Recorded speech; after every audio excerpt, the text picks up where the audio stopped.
C'est un coin de France où chante le héron, piochant adroitement de son bec des poissons d'argent, où le soleil, sur les eaux cristallines, luit. C'est un coin de France oublié qui regorge de richesses. Une dormeuse, au-dessus du Val-de-Creuse, dans le centre de la France, qu'Arthur Rimbaud n'a sûrement pas connue, mais à qui j'emprunte quelques tournures pour la mettre en lumière.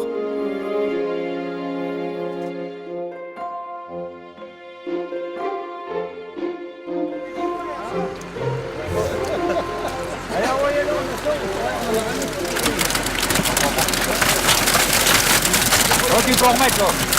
C'est là comme ça un mot Utilisez mon lot.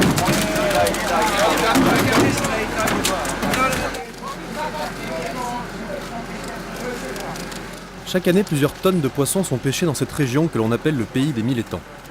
Rien que lors de cette journée, la quantité de poissons sortis de l'étang de Bignotois est considérable. Carpes, perches, rochers, gardons et autres tanches semblent remplir le tonneau des Danaïdes. S'il fallait retenir une chose, c'est que ces animaux grandissent dans leur milieu naturel, entre roseaux et prédateurs, se nourrissant de ce que la nature leur prodigue. Une grande partie d'entre eux ira directement en atelier de filetage, avant d'être mise en vente. Une autre partie servira au repeuplement des rivières ou bien d'autres étangs. Mais aussi ce n'est pas seulement du poisson. C'est le maillon essentiel d'une économie locale tournée vers la pisciculture.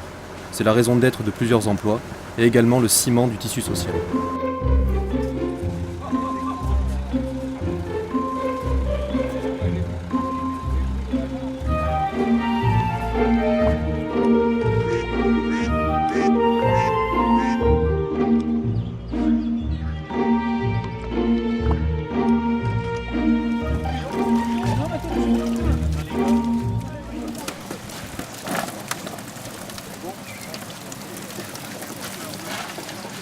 La Brenne, c'est 1400 km² environ. Une goutte d'eau comparée à l'immensité des océans et aux réserves potentielles du territoire français. Mais à l'heure de la surpêche, des élevages intensifs aux conditions sanitaires douteuses, de la détérioration exponentielle des réserves marines, qu'est-ce qu'on attend pour prendre conscience qu'il y a aussi du poisson en eau douce?